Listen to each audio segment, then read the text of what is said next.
Hello students, welcome to your own channel genius classes Anirudh. आज हम करने वाले हैं सीबीएसई क्लास 10 का बहुत ही ज़्यादा इंपॉर्टेंट टॉपिक जिसका नाम है इलेक्ट्रिसिटी। और इस चैप्टर में ना हम पार्ट वाइज करने वाले हैं डिस्ट्रीब्यूट, क्योंकि ये बहुत ही बड़ा चैप्टर है। ठीक है, इस चैप्टर में बेसिकली आपका 12 नंबर से 12 मार्क्स तक क्वेश्चन पूछे जा सकते हैं। तो ये पूरा इंट्रोडक्शन देने वाला हूँ विद इंपॉर्टेंट न्यूमेरिकल्स, और न्यूमेरिकल की प्रैक्टिस भी हम करेंगे। ठीक है, दिस इज अवर पार्ट 1। ठीक है, इसको 3 पार्ट में मैं लेकर आने वाला हूँ, और तीनों पार्ट में हर पार्ट में स्पेसिफिक जो भी हम कराएंगे उसके न्यूमेरिकल्स जरूर होने वाले हैं। ठीक है, तो चलो स्टार्ट करते हैं आज का हमारा टॉपिक इलेक्ट्रिसिटी। एंड प्लीज अगर आप नए हो, अभी अभी देख रहे हो, तो प्लीज सब्सक्राइब करें एंड शेयर जरूर करें अपने दोस्तों को कि भाई हमने स्टार्ट कर दिया है अब। ठीक है, हम पे 5 महीने और 5 महीने 3 महीने के अंदर अंदर मैं सारा सिलेबस कंप्लीट कराने वाला हूँ। It's free of cost, only on YouTube. ठीक है, तो स्टार्ट करते हैं भाई आज का सेशन। तो सबसे पहला जो सेशन है हमारा, what is basically a concept of charge. Concept of charge के बारे में हमने क्लास 9th में पढ़ा है, और हमें पता है कि भाई कॉन्सेप्ट ऑफ चार्ज क्या होता है। चार्ज क्या होता है, बेसिकली 2 टाइप्स के चार्जेस होते हैं ना भाई। तो गली के बच्चे बच्चे को बताया कि कितने चार्ज होते हैं भाई। 2 तरीके के चार्ज होते हैं। पहला है पॉजिटिव चार्ज, ठीक, एंड सेकंड है हमारा नेगेटिव चार्ज। ठीक है भाई, और इसकी प्रॉपर्टीज के बारे में भी हमें पता है, और हमने बचपन में सीखा है, 9th में हमने सीखा है कि भाई 2 पॉजिटिव चार्ज लें अगर, और अगर 2 नेगेटिव चार्ज लें, तो भाई हमें पता है कि लाइक लाइक क्या होते हैं भाई, रिपेल करते हैं। ठीक है भाई, छट जाते हैं। अगर मैं दोनों, जैसे सिंपल सी बात है, अगर मैं पॉजिटिव पॉजिटिव चार्ज को लेता हूँ, रिपेल करते हैं। ठीक है, और अनलाइक चार्ज क्या करते हैं, अट्रैक्ट करते हैं। अगर मैं पॉजिटिव नेगेटिव लूँ या नेगेटिव पॉजिटिव लूँ, तो ये क्या करेंगे भाई, प्यार में एक दूसरे के क्या हो जाएंगे, अट्रैक्ट हो जाएंगे, है ना भाई। प्यार मतलब अफेक्शन। ठीक है भाई, सिंपल सी बात है। तो यहाँ पे हमने देखा कॉन्सेप्ट ऑफ चार्ज क्या है, ये हम छोटी सी क्लास में हम देख के आ रहे हैं, तो इसमें हमें ज्यादा प्रॉब्लम की बात है नहीं। तो सबसे इंपॉर्टेंट क्वेश्चन होता है कि भाई यूनिट ऑफ चार्ज, चार्ज का क्या यूनिट होता है। तो चार्ज का ऐसा यूनिट क्या होता है मेरे प्यारे बच्चों, होता है कूलम। ठीक है, चार्ज का ऐसा यूनिट होता है मेरे प्यारे बच्चों, कूलम, और ये बहुत ही ज्यादा इंपॉर्टेंट है। ठीक है, हर एग्जाम में पूछेगा जरूर 1 नंबर में। एमसीक्यू भी आपके पास है, तो एमसीक्यू पे भी आने के चांसेस रहते ही रहते हैं। ठीक है भाई, तो यहां तक हमने बहुत अच्छे से देखा। अब आते हैं भाई कॉन्सेप्ट ऑफ करंट। करंट का क्या कॉन्सेप्ट है भाई, करंट होता क्या है। ठीक है भाई, what is basically a current. Current क्या होता है वो भी हम देखेंगे, बट उससे पहले एक थोड़ा सा हम चार्ज के बारे में और अच्छे से जान लेते हैं। करंट हम देखेंगे कि भाई करंट क्या होता है, बट करंट से पहले ना हम थोड़ा सा चार्ज के बारे में और अच्छे से जान लेते हैं। ठीक है भाई, तो हमें पता है भाई इलेक्ट्रिक चार्ज जो होता है, इलेक्ट्रिक चार्ज जो होता है उसको हम किस सिंबल से डिनोट करते हैं, क्यू से। और चार्ज की ऐसा यूनिट हमें पता चल गया कि क्या होती है भाई, कूलम। ठीक है, अब अगर मैं बोलूं जो इलेक्ट्रॉन होता है ना, अगर मैं एक पार्टिकल बनाऊं जिसमें भाई एक पॉजिटिव चार्ज है। ठीक है, इसको 1 मिनट बहुत अच्छे से मैं बता देता हूं। एक पॉजिटिव चार्ज होता है, ठीक है भाई, तो मैं यहाँ पे इसको और अच्छे से बना के आपको दिखा देता हूँ। तो फील आना चाहिए ना भाई, फील नहीं आया तो फिर मजा नहीं आता। एक पॉजिटिव चार्ज होगा और एक नेगेटिव चार्ज होगा। ठीक है भाई, तो अगर इलेक्ट्रॉन है, तो भाई मैंने क्या बोला आपको कि इलेक्ट्रॉन क्या होता है, नेगेटिवली चार्ज होता है, प्रोटॉन क्या होता है, पॉजिटिवली चार्ज होता है। ठीक है भाई, और इलेक्ट्रॉन में कितने कूलम होते हैं, तो मैं बताता हूं 0.0000, ऐसे चलते चलते यहाँ पे 0.16। ठीक है, 16 कूलम होते हैं। अब इसको देखो कितने सारे, अब इसके दौरान इसके बीच में कितने जीरोज हैं, इसके बीच में होते हैं 18 जीरोज। ठीक है, अब अगर मैं इसको एक स्टैंडर्ड वे में लिखूं, तो ये सारे पॉइंट को मैं इधर करता हूं, यहां पे पॉइंट लगाता हूं, तो लिख देता हूं 1.6 इंटू 10⁻⁻19 कूलम। एक इलेक्ट्रॉन में कितने कूलम होते हैं, 1.6 इंटू 10⁻⁻19 कूलम। ठीक भाई, और अगर मैं बोलूं कि सर अच्छी बात है आपने समझा दिया, बहुत मजा भी आ गया, अब सर मुझे एक बात बताओ कि एक कूलम में कितने इलेक्ट्रॉन होते हैं। ठीक है, एक कूलम में कितने इलेक्ट्रॉन हो जाएंगे जी, तो चलो सर वो भी देख लेते हैं, वो भी देख लेते हैं। तो इसको मैं थोड़ा राइट में शिफ्ट कर देता हूं, और उसको भी देख लेते हैं भाई कि एक इलेक्ट्रॉन में कितने हमारे कूलम होते हैं ना, एक कूलम में कितने इलेक्ट्रॉन होते हैं, ठीक है भाई। तो मैं अगर बोलूं कि हाउ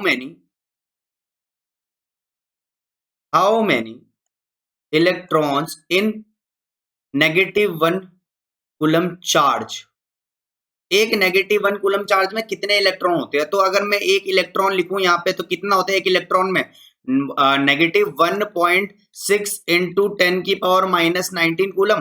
क्योंकि भाई हमें पता है कि जो इलेक्ट्रॉन होता है ना, इट इज नेगेटिवली चार्ज, तो मैं इसके आगे नेगेटिव लगा सकता हूँ, बट मैं लगाता नहीं हूं यहाँ पे, ठीक है। तो अगर मैं एक इलेक्ट्रॉन बोल लूं, एक इलेक्ट्रॉन क्या होता है, -1.6 इंटू 10⁻⁻19 कूलम, ठीक है। तो अब अगर मुझे यहाँ पे एक -1 कूलम चार्ज लेकर आना है, तो मैं इस पूरे को 1.6 इंटू 10⁻⁻19 से डिवाइड कर दूंगा। और अगर मैं राइट में कर रहा हूं तो यही वाला काम हमें, ये वाला कर्म हमें लेफ्ट में भी करना पड़ेगा उसी के नीचे, ठीक है भाई। तो ये कट जाएगा, तो ये हो जाएगा 1 इलेक्ट्रॉन अपॉन 1.6 इंटू 10⁻⁻19 इक्वल्स हो जाएगा -1 कूलम।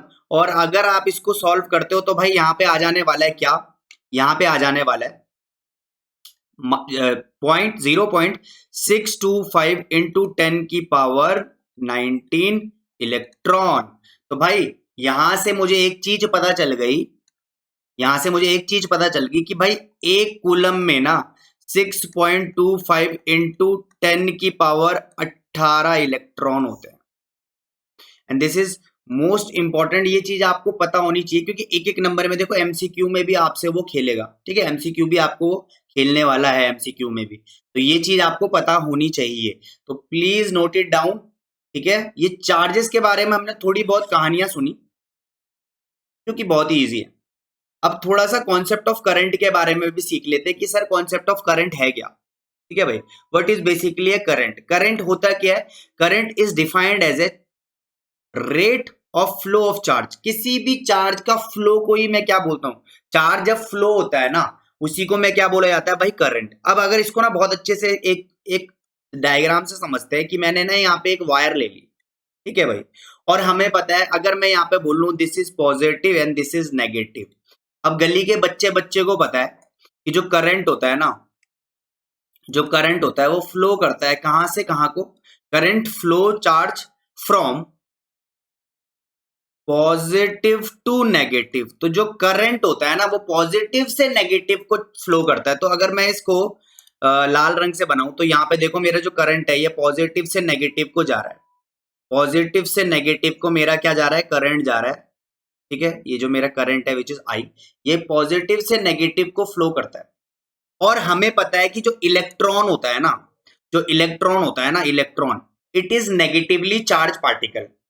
तो ये क्या करता है, इलेक्ट्रॉन क्या करता है, it it it flows opposite to the current. तो जो इलेक्ट्रॉन होगा वो उसके करंट के अपोजिट फ्लो करेगा, ठीक है भाई। तो अगर करंट लाल रंग का तार है जो पॉजिटिव से नेगेटिव को जा रहा है वो इधर को फ्लो कर रहा है, और जो इलेक्ट्रॉन है वो अपोजिट डायरेक्शन को फ्लो करेगा। तो जो इलेक्ट्रॉन होगा वो अपोजिट को फ्लो करेगा। एंड इसी को हम क्या बोलते हैं मेरे प्यारे बच्चों, इसी को बोलते हैं हम कन्वेंशनल करंट। इसी को हम क्या बोलते हैं, कन्वेंशनल करंट, ठीक है भाई, क्लियर है, ठीक है। अगर करंट पॉजिटिव से नेगेटिव को बह रहा है तो इलेक्ट्रॉन जो होगा विच इज नेगेटिवली चार्ज, जो कि यहां पे होता है, तो वो क्या करता है, करंट के अपोजिट बहता है, ठीक है। सो this is a concept of current, ठीक, यहां तक क्लियर है, बहुत बढ़िया। तो यहां तक हमने अभी बहुत अच्छे से देख रहे हैं, और धीरे धीरे करके हम सब चीज सीखेंगे। अब unit of charge and unit of current, तो चार्ज की एसआई यूनिट हमें पता है, चार्ज की एसआई यूनिट होती है कूलम, ठीक है भाई, चार्ज की एसआई यूनिट होती है कूलम, और करंट की एसआई यूनिट होती है एम्पियर, ठीक है। तो यहां तक हमने देखा, जिसको हम ए से डिनोट करते हैं, ठीक है भाई, और कूलम को हम सी से डिनोट करते हैं। तो यहां तक हमने बहुत अच्छे से बहुत मजेदार तरीके से सीख लिया है। सो अब हमारा जो नेक्स्ट टॉपिक है व्हाट इज पोटेंशियल सर। ये पोटेंशियल बहुत ही ज्यादा सरदर्दी बनी रहती है बच्चों पे, और ये होता क्या है, आज इसको ऐसा सीखेंगे कि भाई जिंदगी भर नहीं भूलोगे आप लोग, ठीक है भाई। तो what is basically a potential, तो पहले डेफिनेशन पढ़ लेते हैं भाई, उसके बाद काम करते हैं अपना। तो पोटेंशियल क्या होता है भाई, the potential at a point is defined as the amount of work done per unit charge in bringing a positive charge from infinity to that point. तो भाई पोटेंशियल क्या होता है, मान के चलो यहां पे मैंने ए लिखा, यहां पे मैंने बी लिखा, और इस ए से बी में कितना चार्ज जा रहा है, मान के चलो मैंने यहां से ना 2 कूलम चार्ज फेंक दिया, ठीक है, मैंने ए से बी पे 2 कूलम चार्ज फेंका, तो ये जो चार्ज यहां से ए से बी में जा रहा है, इस पे कितना वर्क डन हुआ, कितना वर्क डन हुआ एक यूनिट पॉजिटिव चार्ज को, कोई भी यूनिट पॉजिटिव चार्ज को एक पॉइंट से दूसरे पॉइंट में पहुंचाने के लिए, from infinity to that point या फिर फ्रॉम ए टू बी। अगर इंफिनिटी से, मान के चलो इंफिनिटी में मैं ले लेता हूं सन, और सन से भाई हम मेरे पास यहाँ पे जीनियस क्लासेस में मैं मान लेता हूं उसको ए, और सन से ए पे कुछ पार्टिकल्स आ रहे हैं, तो इंफिनिटी से एक पॉइंट पे चार्ज को जब मैंने भेजा तो कितना वर्क डन हुआ, समझ में आ रहा है क्या कह रहा हूं। The potential at a point is defined as a, potential एक पॉइंट में कैसे डिफाइंड होता है कि कितना अमाउंट ऑफ वर्क डन मैं कर रहा हूं उस चार्ज को एक पॉइंट से दूसरे पॉइंट में पहुंचाने के लिए। क्लियर है कि नहीं है। तो ये तो हमारा क्या है, पोटेंशियल है जी, ठीक है। अब इस पोटेंशियल का ही बड़ा भाई आ जाते हैं व्हाट इज पोटेंशियल डिफरेंस। तो यहां तक तो मेरे ख्याल से समझ में आया होगा। अभी इस पे न्यूमेरिकल्स भी बहुत मजेदार तरीके से करने वाले हैं, तो टेंशन मत लो, ठीक है। इसके न्यूमेरिकल्स बहुत गजब तरीके से करने वाले, ठीक है। तो सबसे पहले ये पोटेंशियल क्या होता है, पोटेंशियल व्हाट इज पोटेंशियल, बहुत अच्छे से इसको समझ लीजिए, एक बार और से डेफिनेशन देख लीजिए कि पोटेंशियल क्या होता है। It is defined as a most important, कितना अमाउंट ऑफ वर्क डन आप कर रहे हो per unit charge in bringing a positive unit charge from infinity to that point. Infinity से एक पॉइंट पे आप कितना वर्क डन कर रहे हो एक चार्ज को एक पॉइंट से दूसरे पॉइंट में भेजने का, सिंपल सी बात। तो यही होता है मेरा पोटेंशियल। यहां तक उम्मीद करता हूं समझ में आ गया होगा, और नहीं आया तो कोई प्रॉब्लम नहीं है, वीडियो को पीछे से दोबारा से रिवाइंड कर लो, ठीक है भाई। अब आते हैं next topic which is our potential difference. अब पोटेंशियल डिफरेंस क्या होता है सर, बहुत ही इंपॉर्टेंट है, पहले इस पोटेंशियल डिफरेंस को समझते फिर डेफिनेशन देखते हैं, ठीक है। मान के चलो एक पाइप है, ठीक है भाई, एक पाइप है, ठीक है। अब इस पाइप को मैंने बिल्कुल ऐसे रखा हुआ है, खड़ा बिल्कुल, ठीक है। अब अगर मैं इस पे पानी डाल देता हूं, मान के चलो, तो यहाँ पे वाटर फ्लो होगा कि नहीं होगा ये बताओ। अगर मैं इसमें पानी भर देता हूँ, कोई फोर्स नहीं लगा रहा हूं, बस पानी भर दिया मैंने, तो वाटर फ्लो बिल्कुल भी नहीं होगा। और इसी पाइप को अगर मैं थोड़ा सा टेढ़ा कर देता हूं, ये, तो यहां से यहां तक कि देखो इसकी हाइट बढ़ गई, ये वाली हाइट छोटी हो गई। तो यहां पे ना, अब जो मैंने अगर इस पे पानी डाला ना बिना फोर्स के, ऐसे पानी डाल दिया, तो ये पानी क्या करने लगेगा, फ्लो करने लगेगा। ये क्या करने लगेगा, पानी फ्लो करने लगेगा। तो यही जो चीज मैंने अभी अभी पानी वाली बात बताई आपको, कि अगर मैंने सीधे पाइप रखा था तो पानी यहाँ पे फ्लो नहीं करा, और जैसे ही मैंने हाइट में डिफरेंस लाया तो पानी फ्लो करने लग गया। तो यही केस क्या होता है भाई, करंट में भी होता है। क्लियर है कि नहीं है। तो यही केस क्या होता है, करंट में भी होता है। अगर कोई दो पॉइंट में मान के चलो मैं यहां पे एक तार लेता हूं, यहां पे मैं एक तार लेता हूं, ठीक है, एक वायर है, और इन दोनों एंड पॉइंट्स पे, ये एंड पॉइंट ए, ये एंड पॉइंट बी, अगर इन दोनों के एंड पॉइंट पे पोटेंशियल डिफरेंस नहीं है तो करंट फ्लो नहीं करेगा भाई, करंट फ्लो नहीं करेगा। अगर डिफरेंस नहीं है तो करंट फ्लो नहीं करेगा। अब इसको और अच्छे से समझते हैं, बहुत बढ़िया करके। अब यहां पे इसको एक बहुत अच्छे से देखिए, the potential difference between the 2 point is equal to the work done per unit charge in moving a positive charge from one point to another. मतलब कोई भी पोटेंशियल डिफरेंस क्या होता है दो पॉइंट का, वो equal to the work done per unit charge in moving a positive charge from one point to another. मतलब एक पॉइंट से दूसरे पॉइंट में जो मैं चार्ज फ्लो कर रहा हूं उसी को क्या बोलते हैं, पोटेंशियल डिफरेंस। और पोटेंशियल डिफरेंस तभी होता है जब दोनों एंड पॉइंट्स पे, पोटेंशियल डिफरेंस तभी होता है जब दोनों एंड पॉइंट्स पे हमारे जो चार्ज है वो क्या रहे, डिफरेंस रहे, उस पर मेंटेन रहे, ठीक है। तो अब इसको एक और अच्छे एग्जांपल से इसको बहुत अच्छे से बता देते, आपको बहुत अच्छे से इसको समझ में आ जाएगा। तो एक मिनट रुक जाइए, मैं इसको थोड़ा साफ कर लेता हूं। ओके, तो अब इसको बहुत अच्छे से समझते हैं। देखो भाई, अब एक तार मैंने ली, ये मैंने एक तार ली, ठीक है भाई। बहुत बढ़िया। अब यहाँ पे कितने इलेक्ट्रॉन रख लिए? यहाँ पे मैंने 2 इलेक्ट्रॉन ले लिए और इसके एंड पॉइंट में मैंने यहाँ पे 3 इलेक्ट्रॉन ले लिए। तो अब यहाँ पे देखो इन दोनों के एंड पॉइंट पे डिफरेंस है कि नहीं है, ये बताओ। बिल्कुल डिफरेंस है। देखो यहाँ पे 3 इलेक्ट्रॉन, यहाँ पे 2 इलेक्ट्रॉन, तो भाई इलेक्ट्रॉन क्या हो जाएगा? इलेक्ट्रॉन क्या हो जाएगा? मूव हो जाएगा। या फिर डिफरेंस या करंट क्या हो जाएगा? फ्लो हो जाएगा। कि कोई भी एंड पॉइंट में ना डिफरेंस होना जरूरी है, तभी करंट फ्लो होता है। तो अब यहाँ पे बहुत अच्छे से देखेंगे, इसको मैं बोलता हूं हायर पोटेंशियल और इसको मैं बोलता हूं लोअर पोटेंशियल। ठीक है, हायर पोटेंशियल मैंने क्या बोला? जहां पे इलेक्ट्रॉन कम है, इलेक्ट्रॉन कम है। ठीक है, और जहां पे इलेक्ट्रॉन ज्यादा है, जहां पे मोर इलेक्ट्रॉन है, वहां पे लोअर पोटेंशियल। तो हमें पता है कि जो इलेक्ट्रॉन होता है वो हायर टू लोअर पोटेंशियल पे क्या करता है? चलता है। ठीक है, तो इलेक्ट्रॉन का जो मूवमेंट होता है from high potential to low potential होता है। ठीक है, और यहां पे देखो दोनों में डिफरेंस है। समझ में आ रहा है? तो बेसिकली क्या होता है, पोटेंशियल डिफरेंस क्या होता है कि दो एंड पॉइंट्स पे ना डिफरेंस होना जरूरी है, तभी चार्ज फ्लो होता है। क्लियर है कि नहीं है? तभी करंट फ्लो होता है। तो यहां तक हमें पता चल गया कि अच्छा सर बहुत बढ़िया करके समझ में आया। ठीक है, तो मैंने आपको बता दिया कि पोटेंशियल डिफरेंस क्या होता है। जैसे कि मान के चलो मेरा हाथ ठंडा है, तुम्हारा हाथ गर्म है, मैंने हाथ मिला है तो तुम्हारी गर्माहट, वाह वाह, तुम्हारी गर्माहट मेरे हाथ में आ गई। सो हीट ट्रांसफर हुई from hot body to cold body. अगर अगर दोनों की हाथ टेम्परेचर, तुम्हारा हाथ भी अगर ठंडा ही रहता, मेरा हाथ भी ठंडा, सेम टेम्परेचर का रहता, तो भाई हीट फ्लो होती ही नहीं है। तो वही सिमिलर केस भाई पोटेंशियल डिफरेंस का भी होता है। क्लियर है कि नहीं? तो यहां तक हम बहुत अच्छे से समझ में आया। और इसमें ना एक क्वेश्चन करते हैं भाई बहुत अच्छे से, जो कि हमें देख लेते हैं, इस पर बहुत अच्छे से क्वेश्चन करते हैं। ठीक है, तो यहां तक हमारा बहुत अच्छे से समझ में आया कि भाई क्या क्या होता है। ठीक है, तो हमें पता है कि जो पोटेंशियल डिफरेंस होता है, पोटेंशियल डिफरेंस जो होता है वो क्या होता है? Work done upon charge.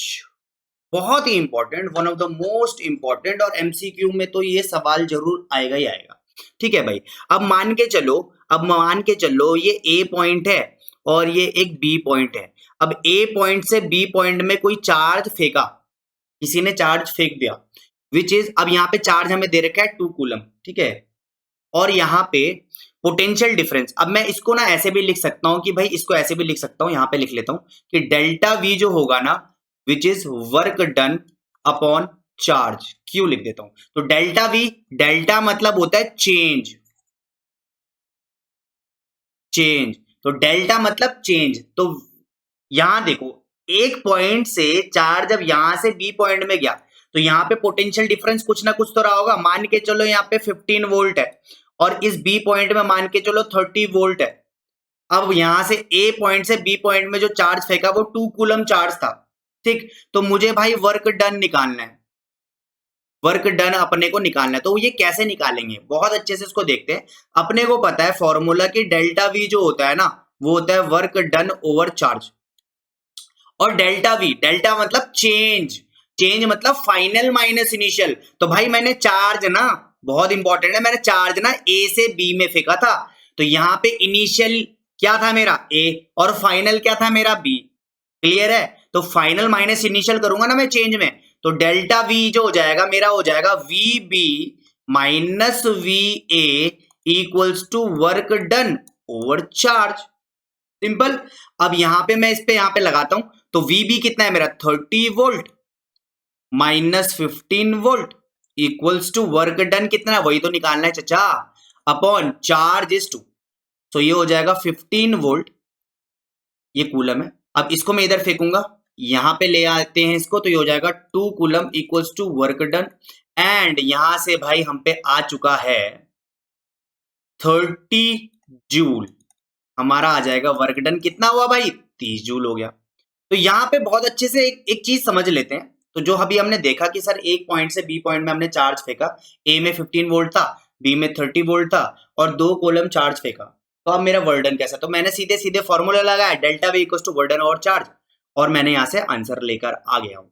अब यहाँ पे एक क्वेश्चन बहुत अराइव करता है कि सर ये जो डेल्टा वी है ना, डेल्टा वी है ना जो, ये होता है sir work done over charge, और ये जो डेल्टा वी है which is my potential difference, potential difference की एसआई यूनिट क्या है सर, तो यहां पे एसआई यूनिट होती है हमारी वोल्ट, वर्क डन की एसआई यूनिट होती है मेरे प्यारे बच्चों जूल, और कूलम और चार्ज की एसआई यूनिट होती है कूलम। तो यहां तक हमें समझ में आया, ये एसआई यूनिट का भी खेला बहुत बढ़िया है, ठीक है भाई। तो यहां तक हमने बहुत अच्छे से इसको देखा है, तो आप इसको फटाफट राइट डाउन कर लो। एक और क्वेश्चन करते हैं इसमें सिमिलर सा, यही वाला घिसा पिटा सा सवाल ले लेते हैं। एक ये ए है, एक ये बी है, यहाँ पे अब 15 वोल्ट ले लेते हैं, यहाँ पे अब 10 वोल्ट ले लेते हैं। तो अगर मैंने चार्ज ए से बी में फेंक दिया विच इज 2 कूलम चार्ज, तो अपन को वर्क डन निकालना है चचा, वर्क डन निकाल सकते हो क्या, निकाल के दिखाना जरा। तो आप क्या लिखोगे सर, बहुत ही नकली सा सवाल है तो, है ना, हम भी कर लेंगे, तो गली का बच्चा बच्चा कर लेगा, तो करो ना फिर, तो करते हैं भाई। तो डेल्टा वी जो हो जाएगा ना भाई, वो हो जाएगा वर्क डन ओवर चार्ज, और डेल्टा वी क्या होता है, फाइनल माइनस इनिशियल, फाइनल है मेरा बी, इनिशियल है मेरा ए, तो मैं लिखूंगा V B minus V A equals to work done over charge. तो वी बी है मेरा 10 वोल्ट माइनस वी ए है मेरा 15 volt equals to work done अपन को निकालना है, और कूलम है मेरा 2। तो यहाँ पे वर्क डन जो आ गया मेरे बच्चों, वो आ गया कितना, ये आ जाएगा -5 volt into 2 coulomb which is -10 joule. अब यहाँ पे आप सोचोगे कि सर क्या वर्क डन नेगेटिव हो सकता है, क्या बोलोगे कि सर क्या वर्क डन कभी नेगेटिव हो सकता है, तो मेरा आंसर होगा यस, सरासर सही है। और आप बोलोगे सर कैसे हो सकता है, वाई सर, वाई सर, तो मेरा आंसर होगा बेटा ये चीज तेरे को बतानी है मेरे को कमेंट सेक्शन में। किस में बताएगा, कमेंट सेक्शन में, ठीक है। तो हम भी देखें इसमें कितना है दम, ठीक है भाई। तो यहां तक हमने देख लिया। एक और क्वेश्चन करते हैं इस पे, बहुत ही गजब सा, और वो बहुत ही ज्यादा बार पूछा भी जाता है, ठीक है भाई। तो अब यहाँ पे ना देखो क्वेश्चन की वेराइटीज कितनी हो सकती है ना इस पे। अब यहाँ पे तो मैंने ऐसे सिंपल सा आपसे बेकार सा सवाल पूछ लिया, ठीक है, आप बोलोगे सर बहुत बढ़िया, आपने अच्छा काम कर दिया सर, है ना। तो अगर मैं एक और सवाल पूछ लेता आपसे, मान के चलो एक और सवाल पूछ लेता, और इसको ना मैं एक काम करता हूँ यहाँ पे लिख लेता, ठीक है। एक और सवाल अगर मैं पूछ लेता कि यार एक ए पॉइंट है, एक बी पॉइंट है, ए से बी मैंने चार्ज फेंका जिसमें वर्क डन जो है ना वो 50 जूल है, चार्ज जो है ना वो 5 कूलम है, यहाँ पे जो वी बी है ना वो मेरा 15 वोल्ट है, तो मेरे को ना वी ए निकालना है, वी ए निकालना है अपन को। कितना इजी है ना भाई, कितना इजी है ना, मतलब क्या ही बोलूं मैं। देखो ना आपको क्या है ना, सब चीज गिवन होगी, कुछ ना कुछ मिसिंग होगा, तो आपको फॉर्मूला पता होना चाहिए। तो डेल्टा वी जो हो जाएगा वो हो जाएगा work done over charge, delta V क्या हो जाएगा, V B minus V A. और यहाँ पे ना बहुत इंपॉर्टेंट है समझना कि चार्ज कहाँ से कहाँ को जा रहा है, क्योंकि ये चीज चेंज हो जाती है, फिर ये वाला सिनेरियो चेंज हो जाता है, ठीक है। तो ये बहुत इंपॉर्टेंट है। तो ये होगा 50 जूल अपॉन 5, ठीक है, ये काट दूंगा तो कितना आ जाएगा, तो V B minus V A equals to हो जाएगा 10। अब वी बी कितना है भाई मेरे पे, वी बी है 15, तो ये हो जाएगा 15 volt minus V A equals to 10। अब क्या करूंगा, वी ए को ना इधर शिफ्ट कर दूंगा और ए को इधर शिफ्ट कर दूंगा, तो वी ए आ जाएगा मेरा भाई 15 माइनस 10 विच इज 5, ठीक है, सिंपल है ना, क्या बात है। ये आ जाएगा मेरा 5 वोल्ट। कितना इजी हो गया भाई, कितना इजी हो गया। तो ऐसे ही सवाल आते हैं आपको घुमा फिरा के। एक और सवाल इसी पे कर लेते हैं, फिर आगे हम प्रोसीड करेंगे, ठीक है, फिर आगे हम प्रोसीड करेंगे। एक और सवाल इस पे कर रहे हैं, फिर हम आगे प्रोसीड करने वाले हैं। मान के चलो ये है सन, ठीक है, सूरज की किरणें निकलेंगी ये भी यहाँ से, तो भाई सन है तो येलो येलो कर देते। अब इस सन से ना इस जीनियस क्लासेस पे और रोशनी आ रही है, ठीक है भाई, जीनियस क्लासेस पे रोशनी आ रही है, और यहाँ पे जो है ना ये 15 वोल्ट है इस एंड पॉइंट पे। मैंने बोला कि जो वर्क डन है वो मुझे निकाल के दिखा दो, जहां पे जो मेरा चार्ज है वो 5 कूलम चार्ज, सन से रेज आ रही है पे, मैंने मान के चल रहा हूँ, ठीक है, मान के चल रहा हूँ। तो अपने को क्या निकालना है, वर्क डन निकालना है। तो यहाँ पे क्या होने वाला है, देखो यहाँ पे क्या होने वाला है, डेल्टा वी जो हो जाएगा वो हो जाएगा वर्क डन ओवर चार्ज, ठीक। और डेल्टा वी होगा तो फाइनल माइनस इनिशियल, तो वी ए माइनस वी, यहाँ पे सन लिख देता हूँ भाई, equals to work done over charge. अब यहाँ पे वी ए है मेरे पे 15, तो मैं लिख दिया 15 वोल्ट माइनस वी, वी सन, सन बोले तो सन कहाँ पे है भाई, इन्फिनिटी में, तो मैं इसको वी इन्फिनिटी लिख सकता हूँ कि नहीं लिख सकता भाई, बिल्कुल लिख सकता हूँ। और हमें पता है भाई जो भी चीज इन्फिनिटी में होते हैं उसको हम क्या लिख देते हैं भाई, जीरो। तो कोई भी चीज इन्फिनिटी में तो मैं उसको एज सच क्या लिखता हूँ, जीरो। तो यहाँ पे क्या हो जाएगा, देखो कितना इजीली मेरे पे आ गया, 15 volt equals to work done over charge is 5। अब इस 5 को मैं इधर शिफ्ट करूंगा तो जो मेरा वर्क डन आ जाने वाला है वो आ जाने वाला है 5 5 25, 5 2 और 5 5 75 जूल। सो देखो कितना इजी है। तो ये जो इन्फिनिटी वाले क्वेश्चन होते हैं ना, इसमें भी ये भी बड़ा इजी होते हैं। तो उम्मीद करता हूँ यहां तक तो आपके समझ में आ गया होगा, और ये क्वेश्चन जरूर पूछा जाता है, ठीक है, पूछेगा जरूर वो आपसे, ठीक है। तो यहाँ पे हमने देख लिया बहुत अच्छे से। अब हमें पता है unit of potential difference, potential difference की ऐसा यूनिट सबको पता है क्या होती है, वोल्ट होती है, ठीक है भाई। तो यहां तक हमने बहुत अच्छे से, बहुत मजेदार तरीके से इसको हमने सीख लिया है। क्या बात है, मास्टरी होगी भाई इस पे तो, है ना। अब आते हैं भाई सर, रेजिस्टेंस क्या होता है, व्हाट इज रेजिस्टेंस। तो रेजिस्टेंस बोले तो क्या, the obstruction offered to the flow of current by the conductor और wire is called its resistance. अब ये रेजिस्टेंस क्या होता है जी, the obstruction offered to the flow of current. अगर कोई करंट बह रहा है भाई, मान के चलो यहाँ पे मुझे, मैंने एक तार ले ली, ये तार है भाई, और मैंने यहां से करंट फ्लो करा दिया, और करंट को कोई चीज रोक रहा है, मान के चलो मैंने यहाँ पे रेजिस्टर लगा दिया, ये मैंने रजिस्टर लगा दिया, ठीक है। तो यहाँ पे जो भी चीज करंट को बहने से रोकता है ना, उसी को क्या बोले जाता है, resistance. The obstruction offer to the flow of current, current को बहने से रोक रहा है, उसी को मैं क्या बोलूंगा भाई, रजिस्टर। और रजिस्टर को ना, रेजिस्टेंस को ना, ऐसे ऐसे स्पीड ब्रेकर होती है ना, जैसे स्ट्रेट रोड है और स्ट्रेट रोड में स्पीड ब्रेकर होते हैं ना ऐसे, तो क्या करते हैं, गाड़ी की स्पीड को रोक देते हैं। तो वही क्या करते हैं, करंट में भी क्या करते हैं हम, ऐसा साइन इसीलिए ही बनाते हैं, दिखाने के लिए कि ये क्या है, एक रेजिस्टर है। क्लियर है कि नहीं। तो अभी रेजिस्टर बहुत अच्छे से हम समझेंगे कि रेजिस्टर क्या होता है, ठीक है। तो सबसे पहले हमने क्या देखा, रेजिस्टेंस क्या होता है। तो रेजिस्टेंस क्या करता है, it is an obstruction offer to the flow of current by the conductor is called a resistance. तो कितना इजी है नहीं, कितना इजी है नहीं। तो यहां चीज तो हमने देख ली। अब आते हैं जो मेन मुद्दा है ना भाई, जो मेन मुद्दा है कि what is basically an Ohm's law. अब सर ये ओम्स लॉ क्या होता है, वो है मेन, सबसे मेन ना वही होता है यार कि ओम्स लॉ क्या होता है। तो सबसे पहले देख लेते हैं भाई ओम्स लॉ क्या होता है, व्हाट इज ओम्स लॉ। तो इसको बहुत अच्छे से देखते हैं। According to Ohm's law, the current flowing in the conductor is directly proportional to the potential difference applied across its end, and the physical condition, the temperature of that conductor remains constant. अब Ohm's law की ना एक ही limitation है, एक ही चीज है भाई, एक ही लिमिटेशन है कि ना जो टेम्परेचर है ना भाई, वो कांस्टेंट रहना चाहिए, टेम्परेचर रिमेन्स कांस्टेंट। टेम्परेचर, इसको, ये बहुत इंपॉर्टेंट है भाई, ये बच्चे ना इसको मिस करते हैं, कांस्टेंट होना जरूरी है। अगर टेम्परेचर कांस्टेंट नहीं है ना, तो वो ओम्स लॉ को फॉलो नहीं करता। तो बहुत इंपॉर्टेंट है ये ना, इतना इंपॉर्टेंट है कि अगर आप ये पूरा लिख के और ये छोड़ दोगे ना, अगर नंबर खा जाएगा टीचर तुम्हारे इज्जत से, ठीक है भाई। तो यहाँ पे इसको लिखना बहुत इंपॉर्टेंट है कि क्या कह रहा है कि जो करंट है ना, current flowing through the conductor, मान के चलो मैं इसको ना बहुत अच्छे से समझेंगे, इसको रटेंगे नहीं अभी। तो एक कंडक्टर है, एक वायर है, ये कंडक्टर कुछ अजीब से नहीं लग रहा तुम्हें, अच्छा एक मिनट भाई, एक एक चीज और बता दूं अभी सीबीएसई स्टूडेंट्स को, मेरी जो ड्राइंग है भाई वो इतनी घटिया है कि तुम समझ सकते हो, ठीक है। तो एक मैंने क्या है, कंडक्टर बना दिया, इट इज ए वायर, ठीक है, वायर है। अब वायर को तो ऐसे दिखा नहीं सकता, इसलिए ऐसा दिखा दिया, ठीक है। अब ये वायर है, अब इसके ना एंड पॉइंट्स होंगे ना, ये ए है ये बी है, ठीक।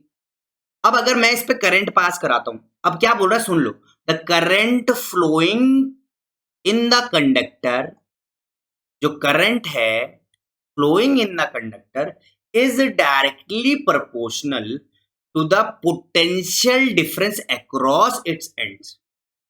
Potential difference across its ends, और पोटेंशियल डिफरेंस को मैंने पी लिख दिया, which is my V. Potential difference होता है वी, ठीक है भाई। तो मैंने क्या बोला, जो करंट फ्लो हो रहा है ना, एक करंट जो फ्लो हो रहा है किससे भाई, एक वायर से या एक कंडक्टर से, is directly proportional to the potential difference across its ends, ठीक है। तो फिर से हम बोलेंगे कि जो करंट बहता है ना किसी तार से, वो डायरेक्टली प्रोपोर्शनल होगा पोटेंशियल डिफरेंस के अक्रॉस इट्स एंड पॉइंट्स। यहां से एंड पॉइंट से ही तो होता है, ठीक है। तो यहां पे हम क्या देखेंगे कि भाई मैंने एक चीज देखी कि भाई current is directly proportional to the volt, और हमारी बुक में ना ऐसे दे रखा होता है, कैसे दे रखा होता है कि V is directly proportional to I। ये बिल्कुल सरासर गलत है, क्योंकि जो करंट होता है ना is directly proportional to V होता है। अब मैं इसको एक चीज बताता हूं, तो यहाँ पे एक चीज देखेंगे आप, ये जो ओपन वाला पार्ट है ना, ये ओपन वाला पार्ट, इसको बहुत अच्छे से देखो। ये ओपन वाला पार्ट जो होता है ना, ये हमें बताता है इंडिपेंडेंट, क्या बोलता है ये, independent, it is an independent part. इसका मतलब क्या, इसका मतलब ये कि जो V होगा ना, V डिपेंड करेगा I पे, V डिपेंड्स ऑन I। ये जो V है ना, ये डिपेंड करेगा I पे, I नहीं करेगा V पे डिपेंड, ठीक है भाई, समझ रहे हो। V डिपेंड करेगा I पे। अगर मैं करंट बढ़ाता हूं तो वोल्टेज भी बढ़ेगा, अगर मैं करंट कम करता हूं तो वोल्टेज भी कम होगा। समझ में आ रहा है। Current is directly proportional to the potential difference across its end. तो इसका मतलब ये है।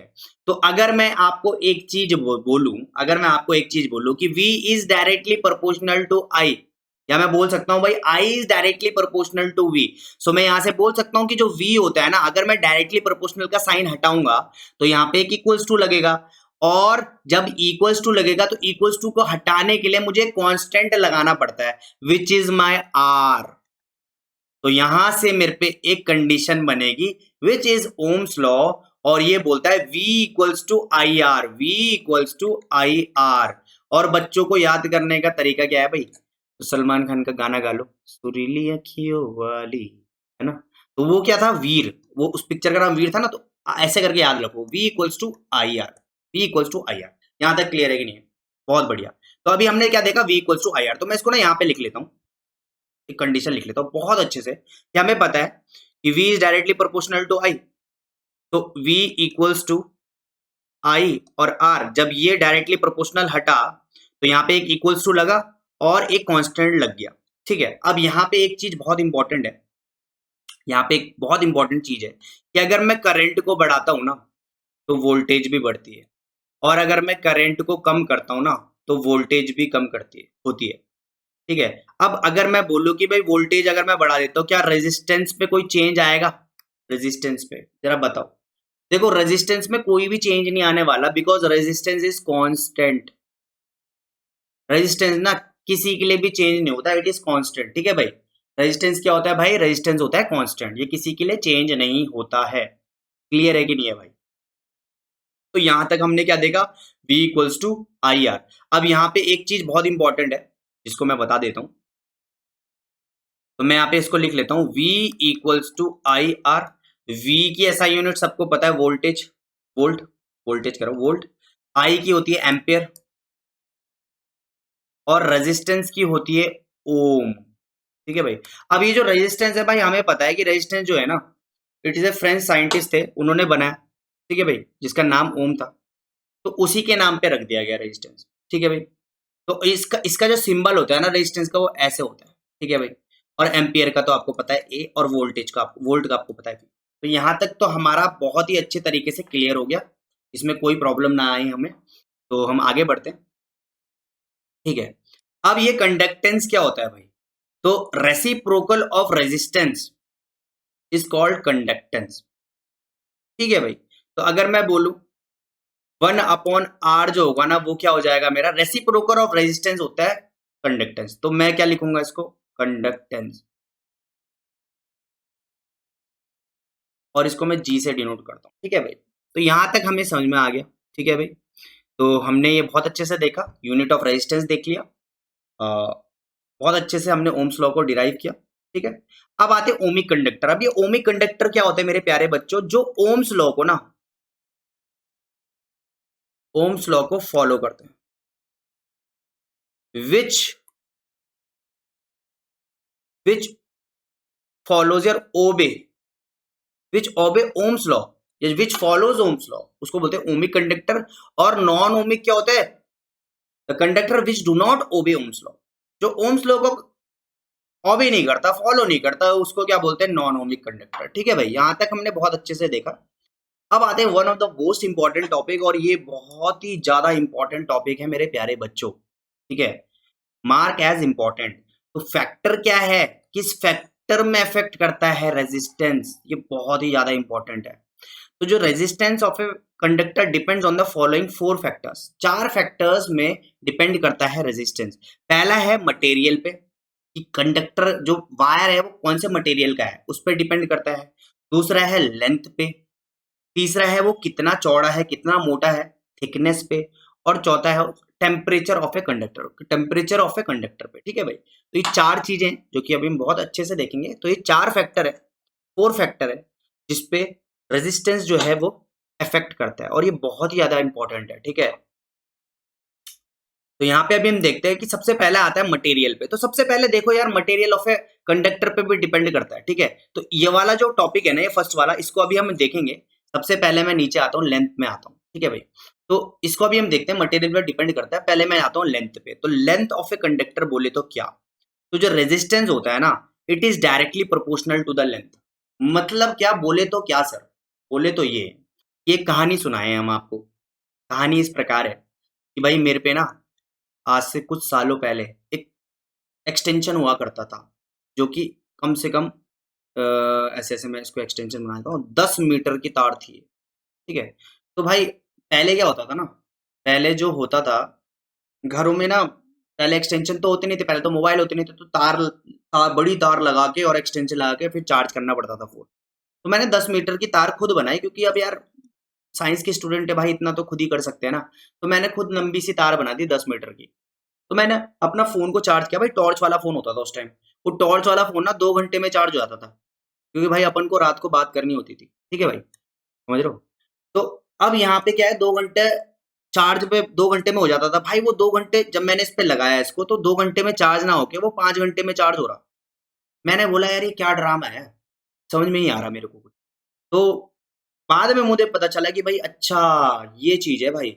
मतलब क्या, कि जितनी लंबी तार हो जाएगी ना, उतना ही ज्यादा रेजिस्टेंस हो जाएगा तार पे। और जितना ज्यादा रेजिस्टेंस होता है ना भाई, उतना ही कम मेरे पे करंट हो जाएगा। समझ में आ रहा है, क्योंकि भाई मैंने क्या बोला, रेजिस्टेंस क्या करता है, रेजिस्टेंस क्या करता है, करंट को फ्लो होने से रोकता है। तो भाई अब तार अगर मैं लंबी कर दूं, तो रेजिस्टेंस भी बढ़ जाएगा, और रेजिस्टेंस बढ़ गया भाई तो करंट कम हो जाएगा। समझ में आ रहा है। उसी दौरान मेरे को ये समझ में आ गया कि भाई इसलिए चार्ज नहीं हो रहा। तो मैंने क्या किया भाई, कैंची लाया और मैंने एक अकलमंद का काम कर दिया, और इसको भाई मैंने यहां से काट दिया कैंची से। और जब भाई मैंने इसको कैंची से काटा, फिर मेरी जिंदगी संवर गई। ठीक है भाई, फिर जो फोन मेरा 5 घंटे में चार्ज होता था, वो अब 2 घंटे में होने लगा, और मजा आ गया भाई लाइफ में, है ना भाई। तो यहां तक समझ में आया कि नहीं आया। सबसे पहला डिपेंड करता है रेजिस्टेंस लेंथ पे। तो मतलब जो लेंथ होता है ना, वो directly proportional to the resistance होता है। तो जितना ज्यादा लेंथ उतना ही ज्यादा रेजिस्टेंस, और उतना कम करंट। और अगर मैं लेंथ को कम कर दूं, तो रेजिस्टेंस ज्यादा हो जाएगा, सॉरी रेजिस्टेंस कम हो जाएगा, एक मिनट, रेजिस्टेंस कम हो जाएगा, सॉरी रेजिस्टेंस कम हो जाएगा, और रेजिस्टेंस कम हो गया तो करंट ज्यादा हो जाएगा। तो इसलिए आपने देखा होगा कि जो मोबाइल के चार्जर होते हैं वो 1 मीटर से ज्यादा नहीं होते।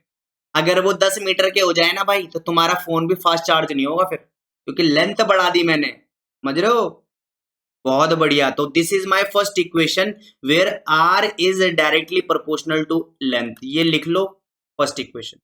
अब आते हैं सेकंड वाले में, और ये बड़ा गजब वाली चीजें हैं भाई। इस ये बड़ा गजब है। और ये क्या चीज है भाई, ये भी देख लेते हैं। तो ये क्या कह रहा है भाई, थिकनेस ऑफ ए कंडक्टर। अब थिकनेस में कैसे डिपेंड करेगा सर, कि भाई थिकनेस में बोले तो जो रेजिस्टेंस होता है ना, it is inversely proportional to the area. मतलब क्या सर, मतलब क्या, कि अगर मैं कोई तार को थोड़ा मोटा कर दूं ना, अगर मैं उसका एरिया बढ़ा दूं ना सर, तो रेजिस्टेंस उस केस में क्या हो जाता है सर, कम हो जाता है, because it is inversely proportional, not directly. ठीक है, तो रेजिस्टेंस जो होता है वो inversely proportional to the thickness, या फिर मैं बोलूं कि एरिया। तो अगर एरिया बढ़ जाएगा, अगर तार बड़ी मोटी हो गई, तो रेजिस्टेंस कम हो जाएगा, और रेजिस्टेंस कम हो गया भाई, तो करंट क्या हो जाएगा, बढ़ जाएगा। क्लियर है कि नहीं? बहुत बढ़िया। अगर मान के चलो मैंने तार इसे पतली सी कर दी, ऐसे पिद्दी सी, तो अब यहाँ पे एरिया भाई इसका हो गया कम। एरिया कम हो गया तो रेजिस्टेंस भाई गजब करके बढ़ जाएगा, और रेजिस्टेंस बढ़ गया तो भाई क्या होगा, आपको पता ही है, करंट जो होगा, वो क्या हो जाएगा भाई, इस केस में कम हो जाएगा। यहां तक समझ में आया कि नहीं आया? So it is inversely proportional. ये क्या होते हैं भाई, इनवर्सली प्रोपोर्शनल होते हैं, सिंपल सी बात। ठीक है। अच्छा, अब इसमें क्या होता है ना, आपको क्वेश्चन कैसे दे दिया जाता है कि भाई एक तार है, इसका रेडियस जो है वो है 2 मीटर का। तो आपको पता है ना, तार जो होता है, ये तार है, इसका रेडियस 2 मीटर का है, तो आपको एरिया निकालना पड़ेगा, और एरिया आपको पता है क्या होता है भाई, एरिया होता है पाई आर स्क्वायर। तो यहां से आपको फिर एरिया निकालना पड़ेगा इस तार की। समझ में आ रहा है? क्लियर है कि नहीं? क्वेश्चन जब हम करेंगे तो बहुत अच्छे से इसको समझेंगे हम लोग। ठीक है, तो यहां तक हमने देख लिया। ठीक, बहुत बढ़िया। सो यहां तक हमने देखा। अभी हमने क्या देखा था, ऊपर देखा था length and it is inversely proportional to the area. तो यहाँ पे आप लिख लो कि जो रेजिस्टेंस होता है inversely proportional to the area होता है। This is my equation number second. ठीक है, फिर ये जो होता है टेम्परेचर पे भी डिपेंड करता है, कि जो रेजिस्टेंस होता है वो भी टेम्परेचर पे डिपेंड करता है, सिंपल सी बात। तो हर हर कंडक्टर का ना अलग अलग टेम्परेचर होता है, मेल्टिंग पॉइंट होता है, तो वो रेजिस्टेंस जो होता है वो टेम्परेचर पे भी डिपेंड करता है। अब ऊपर आ जाते हैं जरा, जो सबसे पहला था कि वो कंडक्टर पे भी डिपेंड करता है। मान के चलो अगर आयरन है, आयरन का आयरन का रेजिस्टेंस अलग होगा, कॉपर का अलग होगा, ठीक है, अलग होगा। तो ये सब का जो ये जो चीज होती है ना, मटेरियल ऑफ ए कंडक्टर, जो मटेरियल होता है, इन सब का रेजिस्टेंस आपको बुक में गिवन होता है। ये बुक में आप लोगों को गिवन होता है। ठीक है, तो इसमें घबराने की जरूरत नहीं है।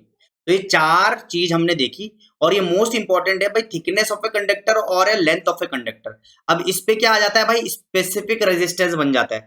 तो अपने को पता था कि जो रेजिस्टेंस था वो directly proportional to the length, which is my equation 1, and resistance is inversely proportional to area, which is our equation number 2। अब इन दोनों को अगर मैं कंबाइन करूं तो मैं ऐसा लिख सकता हूं, resistance is directly proportional length upon area. और अगर मैं अब इस डायरेक्टली प्रोपोर्शनल को हटाता हूं तो मेरे को क्या मिल जाता है, R is equals to rho L over A. और ये जो रो है ना भाई, this is called an specific resistance. क्या बोलते हैं इसको, स्पेसिफिक रेजिस्टेंस। और मैं इसको बोल सकता हूं रेजिस्टिविटी। अब इसको बहुत अच्छे से हम समझेंगे। अब सर बहुत बढ़िया आपने बता दिया, कि ये चीज बहुत बढ़िया करके आपने बताई कि भाई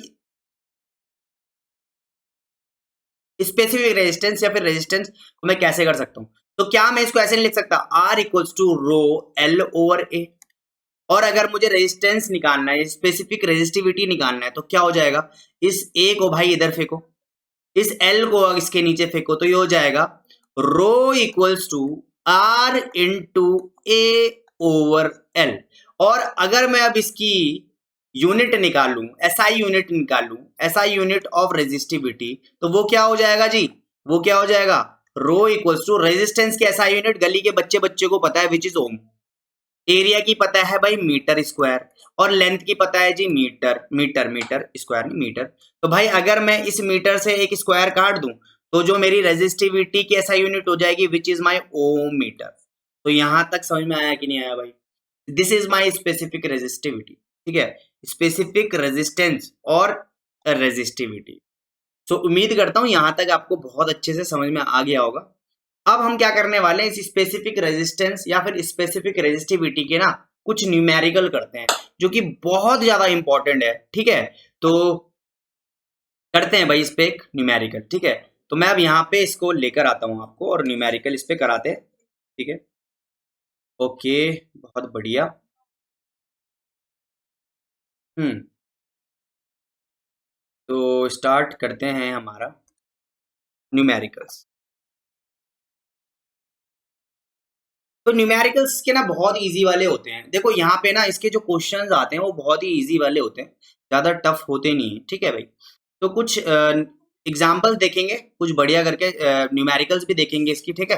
तो मैं एक काम करता हूँ, न्यूमेरिकल्स लेकर आता हूँ, ठीक है।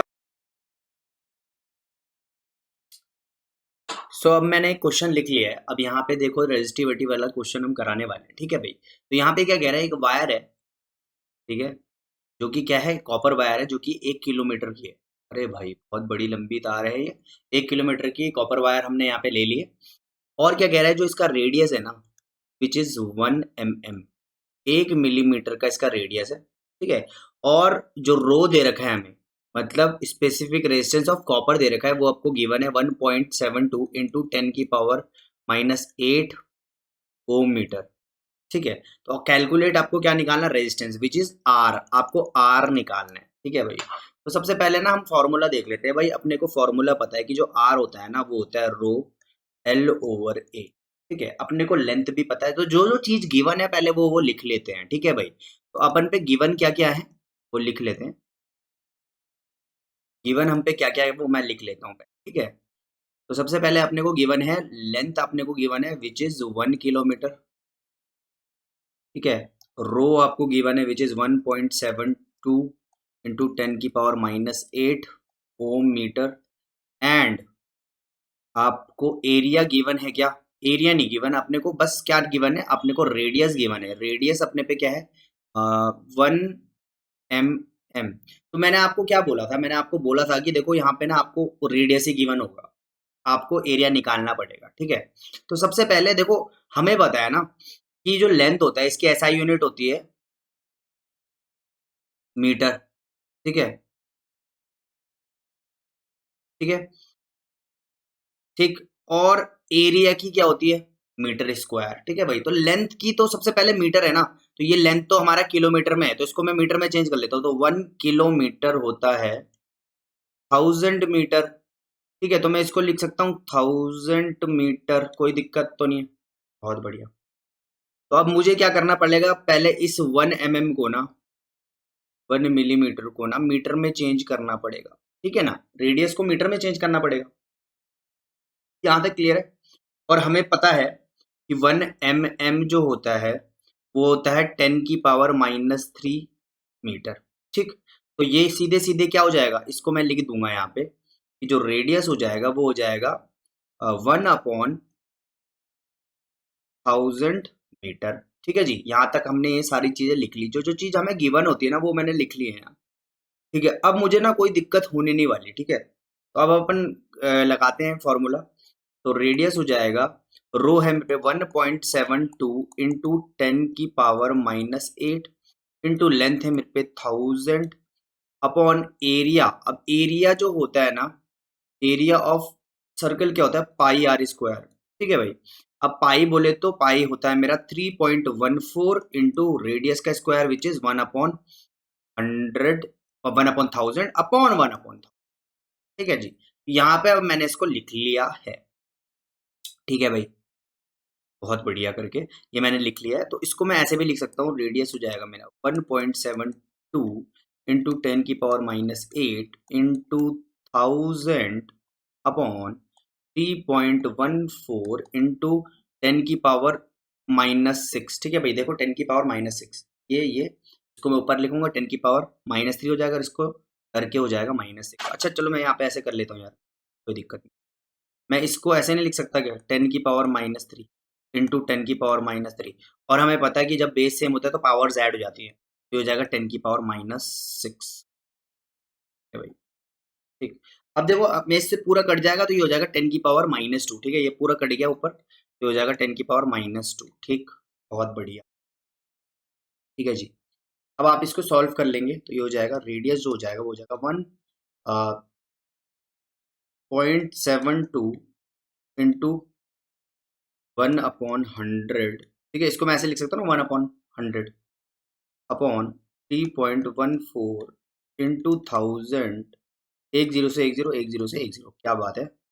और एक काम करता हूँ मैं, रेडियस हो जाएगा मेरा 1.72 अपॉन 3.14 इंटू 10। पॉइंट हटाएंगे तो नीचे 2 जीरो लगाता हूँ, इधर भी हटाऊंगा तो नीचे ऊपर 2 जीरो लगाए, कैंसिल आउट जाएगा। बस अब हो गया भाई, अपना काम बढ़िया है। तो रेडियस हो जाएगा, वो रेडियस कह रहा हूँ, सॉरी, जो मेरा रेजिस्टेंस हो जाएगा विच इज 5.5 ओम। अब आप इसको सॉल्व करोगे तो कितना इजीली हमारा ये सॉल्व हो जाने वाला है।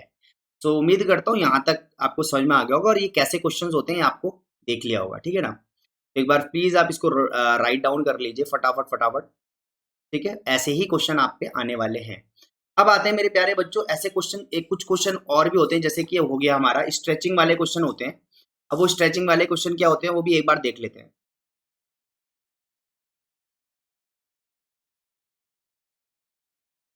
स्ट्रेचिंग ए वायर वाले क्वेश्चन, ये बहुत ही इतने नकली क्वेश्चन होते हैं ना, ये क्या बोलूं मैं। तो यहाँ पे एक वायर है जिसकी लेंथ है एल और एरिया है ए, ठीक है, मैंने मान लिया। अब आपको उसने बोला कि आपकी जो ये जो वायर थी ना, इसका रेजिस्टेंस मान के चलो 10 ओम है, ठीक है। अब उसने क्या बोला, आपने इस वायर को ना स्ट्रेच कर दिया डबल, क्या बोला, डबल स्ट्रेच कर दिया। अब जब आपने इसको डबल स्ट्रेच कर दिया ना, तो अब यहाँ पे ये जो डबल आपने स्ट्रेच किया इस वायर को, तो अब इसका रेजिस्टेंस क्या होगा, ये वाला सवाल आता है। तो सबसे पहले हम इसको कर लेते हैं भाई, मान के चलते हैं दोनों ही एक कॉपर वायर है, ठीक है, ये दोनों ही कॉपर वायर है, ठीक है। तो रेजिस्टेंस हो जाएगा रो एल ओवर ए। तो रेजिस्टेंस मेरा है 10 ohm equals to rho L over A, ठीक है भाई, ठीक। अब यहां से जब मैंने इसको डबल स्ट्रेच कर दिया, तो यहाँ पे जब मैंने इसको स्ट्रेच किया ना, तो रेजिस्टेंस क्या हो जाएगा, देखो बहुत इंपॉर्टेंट है, रो। अब यहाँ पे ये बहुत इंपॉर्टेंट वाली बात है, तो मैं इसको क्या करता हूँ ना भाई, एक सर्कल सर्कल में कर देता हूँ, बहुत इंपॉर्टेंट है, point to be noted my students. अब यहाँ पे क्या है कि जब मैं तार को खींचता हूं तो यहाँ पे इस टाइम पे तो लेंथ एल था, तो जब मैंने उसको डबल खींचा तो लेंथ तो 2L हो जाएगी भाई, और एरिया यहाँ पे ए है तो एरिया हो जाएगा A/2। क्लियर है कि नहीं है ये बताओ। जितना मैं खींचूंगा ना भाई, सिंपल सी बात है, एरिया कम हो जाएगा ना, लेंथ बढ़ जाएगी, एरिया कम हो जाएगा। तो अगर मैंने डबल खींचा, अगर मैंने इसको डबल खींचा तो लेंथ तो डबल हो गई, पर एरिया उसका A/2 हो गया। क्लियर है कि नहीं।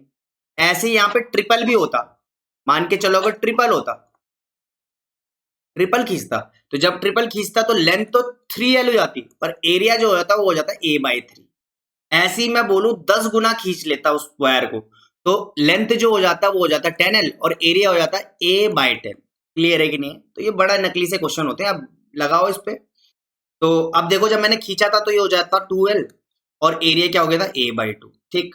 तो यहां से मैं क्या रो एल ओवर ए ला सकता हूं, तो देखो रेजिस्टेंस इक्वल टू रो, इस 2 को ना मैंने इधर इधर रख दिया, एल ओवर ए, और ये वाला 2 जो था ये ऊपर आ गया, ये 2 मैंने पीछे रखा था, तो यहां से मेरे पे ये वाली कंडीशन आ गई। तो हमें पता है कि जो पहली वाली कंडीशन से कि रो एल ओवर ए तो 10 था, तो रेजिस्टेंस हो जाएगा 10 इंटू 2 इंटू 2 विच इज 40 ओम। तो देखो कितना इजी होते हैं ये क्वेश्चन। अब इसका रेजिस्टर कितना आ गया 40, ठीक है ना, रेजिस्टेंस कितना आ गया 40 ओम आ गया। तो ये होते हैं स्ट्रेचिंग वाले क्वेश्चन, ठीक है। एक क्वेश्चन और करते हैं, फिर एक और टाइप का क्वेश्चन होता है वो भी करेंगे। एक यहाँ पे रॉड है और मैंने ना इसको 4 टाइम्स खींच दिया, कितना 4 टाइम्स। इसका अगर लेंथ एल है, एरिया ए है, और रेजिस्टेंस मेरा इसका मान के चलो 10 ओम है, तो इसका रेजिस्टेंस कितना होगा मेरे प्यारे बच्चों। यहाँ पे आपको ना वैल्यू भी दे सकता है, तो घबराना नहीं है, ठीक है। सिंपल वही अप्रोच लेके चलना है। तो रेजिस्टेंस यहाँ पे मुझे पता है कि रो एल ओवर ए होता है, तो रेजिस्टेंस हो जाएगा 10 equals to rho L over A. This is my first condition. अब मैं इस पे जाता हूँ, 4 टाइम खींच दिया, तो ये 4 टाइम खींच दिया तो एल हो जाएगा मेरा 4L और एरिया हो जाएगा A/4। ठीक, तो यहाँ पे लिख लो, तो resistance equals to rho L over A. अब ये 4 मैंने यहाँ नहीं लिखा, मैंने इसको ना पीछे लिख दिया, कोई दिक्कत तो नहीं है ना, मल्टीप्लाई में तो कोई दिक्कत नहीं है। तो 4 और नीचे भी 4 था, इसको मैं इधर लिया, तो ये कितना हो गया भाई 4/4। ठीक है ना, बस। तो ये हो जाएगा कितना, तो रेजिस्टेंस हो जाएगा मेरा कितना, ये तो हमें पता था कितना है 10 है, तो 10 into 16 which is 160 ohm. Clear है कि नहीं है? तो देखो ये होते हैं स्ट्रेचिंग वाले क्वेश्चन। अब आते हैं ऑन इट सेल्फ वाले क्वेश्चन। अब ये भी बड़े इजी होते हैं भाई, बहुत ही इजी होते हैं, तो एक बार इसको भी देख लो। ऑन इट सेल्फ वाले क्वेश्चन, ठीक है भाई, ऑन इट सेल्फ। तो ये क्या होता है भाई, एक एक क्या है हमारा, रॉड है या वायर है। अब अगर मैं बोलूं डबल ऑन इट सेल्फ,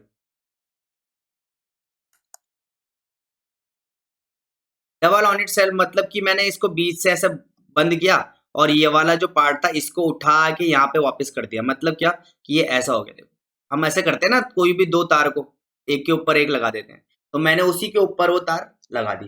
तो अगर यहाँ पे अभी इसका लेंथ एल रहा होगा और एरिया ए रहा होगा ना, तो अगर मैं डबल ऑन इट सेल्फ करूंगा तो लेंथ आधी हो जाएगी। अब तो लेंथ हो जाएगी क्या, L/2, और एरिया मोटा हो गया तो एरिया हो जाएगा 2A। क्लियर है कि नहीं? ऐसे अगर मैं ट्रिपल कर देता, तो ट्रिपल कर देता तो एल हो जाता, लेंथ हो जाता है L/3, एरिया हो जाता है 3A। ऐसे ही मैं 8 टाइम कर देता, 8 टाइम्स, तो क्या हो जाता भाई, लेंथ हो जाता है L/8, एरिया हो जाता 8A। क्लियर है कि नहीं? तो सिंपल सा क्वेश्चन है, यही वाला क्वेश्चन देख लेते हैं।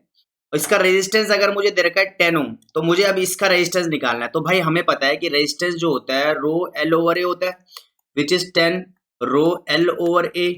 ठीक है, अब मैंने क्या बोला, डबल ऑन इट सेल्फ कर दिया, तो यहाँ पे जब मैंने डबल ऑन इट सेल्फ कर दिया तो रेजिस्टेंस हो जाएगा रो एल, एल कितना है L/2 एंड एरिया कितना है, एरिया है मेरा कितना 2A हो जाएगा, तो 2A।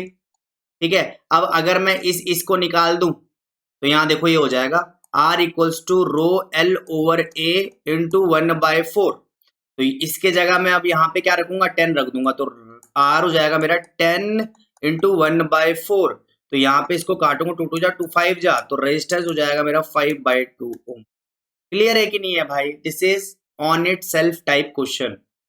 सो उम्मीद करता हूँ यहाँ तक तो आपके बहुत अच्छे से समझ में आ गया होगा, और मैंने सारी डाउट्स आपके जो भी है रेजिस्टिविटी के वो मैंने क्लियर करे होंगे। ठीक है भाई, so this is our first part of electricity, and please do like share and subscribe our YouTube channel genius classes CBSE। ठीक है, so we have started new channel for CBSE, और अगर आपको हमारे ICSE चैनल का link चाहिए या कोई भी चीज, तो आप हमारे आई बटन पे क्लिक कर सकते हैं। ठीक है, और वो हमारा फ्री ऑफ कॉस्ट है। ठीक है, ऐसा कोई पैसा चार्ज नहीं लगने वाला है यहाँ से। सो आप वहाँ पे जाके बहुत अच्छे से एक्सेस कर सकते हैं सारी चीज। ठीक है, ऑलमोस्ट सब सेम ही रहता है। ठीक है, तो आपको क्या करना है, अगर आप नए हैं तो प्लीज सब्सक्राइब करें, और आई बटन पे आप क्लिक कर सकते हैं। आई बटन पे टिग्नोमेट्री की लिंक मैंने गिवन है, तो टिग्नोमेट्री मैंने कराया है, इंपॉर्टेंट क्वेश्चंस मैंने कराए, मैथ्स में हम स्टार्ट कर चुके हैं। तो फटाफट फटाफट जाइए और बढ़िया करके आप चैनल को सब्सक्राइब करिए। Till then bye bye, love you.